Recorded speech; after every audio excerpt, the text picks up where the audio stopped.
எப்படி எடுக்கணும்னாங்க என்னையே எடுக்கக்கூடாது, சுற்றி ஆடியன்ஸே எடுக்கணும். சுற்றி ஆடியன்ஸே எடுக்கணும். சுற்றி ஆடியன்ஸ் அவங்க ஒய்ஃப் அப்படி எடுப்பாங்க. இன்னைக்கு வரல.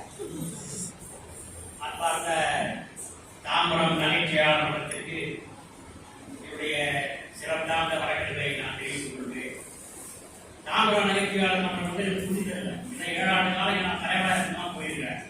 நான் சொல்கிற போது இங்கே எப்பவுமே எனக்கு அன்பு உண்டு.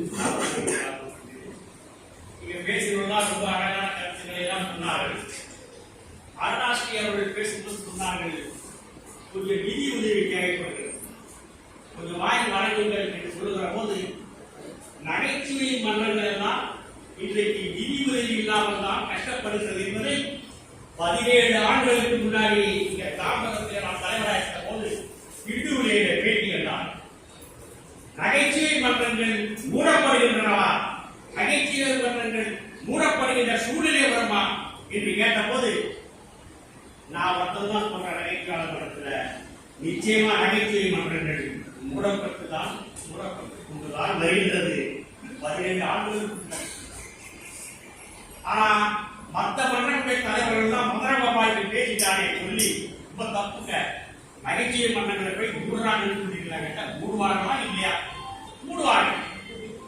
நிதி இல்லை. அப்போ நான் சொன்னேன், பாருங்க, மயிலாப்பூர்ல மூடிட்டாங்க, எதிர் நாயக்கத்தை மூடிட்டாங்க, எதிர் நாயக்கத்தை தலைவர் பல்லாவரத்தை மூடிட்டாங்க. நான் சொல்கிற போது 17 ஆண்டுகளுக்கு முன்னாடி நான் சொன்ன ஒரு கருத்து வந்து இன்றைக்கு எதிரொலிக்கிறது, இன்றைக்கு உண்மையாக தான் கொண்டிருக்கிறது என்று சொல்லி நகைச்சுவை மன்றங்கள் நடத்துறது வந்து அவர் சுலபம். இட வசதி வேணும், பொருள் வசதி வேணும், எல்லாம் சேர்த்தா ஆள் இருக்க மாட்டான். நானும் பிரியம் போய் இந்த பக்கத்துல ஸ்கூல்ல போய் பிஸ்கட்டுக்கெல்லாம் வாங்கி வச்சு, தண்ணியெல்லாம் வாங்கி வச்சு ஒரு 10-20 பேர் போக்கணும். அதனால நீங்க டிரைவர் ஒருத்தர் இருந்தார், கிரியில் டிரைவர் டக்குன்னு என்ன பண்ணுவாரு, டீ எடுத்து கொடுத்துருவாரு, பிஸ்கட் வச்சு கொடுத்துருவாரு. நான் பாட்டுக்கு வேற வேலையில் இருப்பேன். டீ சாப்பிட்டு பிஸ்கட் சாப்பிட்டு வந்த 20 பேரும் படிக்கணும். எல்லாரும் கஷ்டப்பட்ட காலங்கள்லாம் இருந்தது. சிவாஜி அவருக்கு தெரியும், அவர்கள் கேட்டிருக்காரு, எப்படி சார் நகைச்சுவை பண்றாரு தெரியும், ரொம்ப சிரமமா இல்லையா அவருக்கு. இன்றைக்கு அவரே வந்து தயாராகி அவரே தலைவராகிட்டார். நான் சொல்லி அந்த ரியாலிட்டி அதுதான். இட வசதி வேணும், பொருள் வசதி வேணும், மக்களும் வரணும். இதுதான் முக்கியமான விஷயம் சொல்லி சிரிக்க தெரியாதவர்கள் வந்து இந்த உலகமே இருட்டு என்று சொல்லுகிறார்கள். நகல் வரலாற்று மாயின் ஞானம் பகலும் பார்ப்பது என்று சொல்லுகிறார். இது வெளிச்சத்தில் இருந்தால் கூட அவன் இருக்குதான். யார் சிரிக்க தெரியாதவர்களுக்கு வள்ளுவர் ஒரே ஒரு குரல்ல அழகாக கொடுக்கிறார்கள் சொல்லி டிவி விளம்பரங்கள் தான் இது போடுபடுது.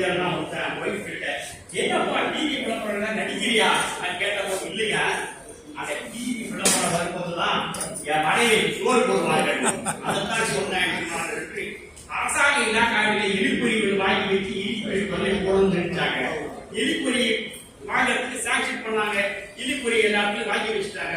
கம்புனுங்கிறான், எலி ஒண்ணு கூட போல. என்னையா சங்கதின்னு கேட்டா, அதுக்கு தீனி வைக்கிறீங்க, அதுக்கு ஜீவோ பாஸ் பண்ணல சொல்லி மாசிலாமணி நல்லா தெரிஞ்சிருக்கும் அந்த விஷயம் சொல்லி ஈகோவை தூக்கி எறிங்கள். ஈகோவை நம்ம மனசுல இருந்து குப்பை தொட்டில போற மாதிரி போடுங்க. ஈகோ இல்லாத, ஏன்னா வள்ளுவர் சொல்றான், இது இருப்பார் நாளை இல்லை, இது பெருமையை தீ உலக என்று சொல்கிறார். இறப்பை கூட வள்ளுவன் தான் சொல்லுகிறார். பெருமை தூக்குவது போலும் சாக்காடு என்று சொன்னானே வள்ளுவன். நான் டெய்லி எழுதுக்கும் போதுதான் இந்த குரல் சொல்லுவேன். நேற்று இருந்தா இன்று இல்லை என்று பெருமை தீ உலகம் தான். எப்படி சொன்னா ஒரு பேட்டியில 70 வயசுக்கு மேல வாழ்ந்தீங்கன்னா அது கிரேஸ் சொன்னார்.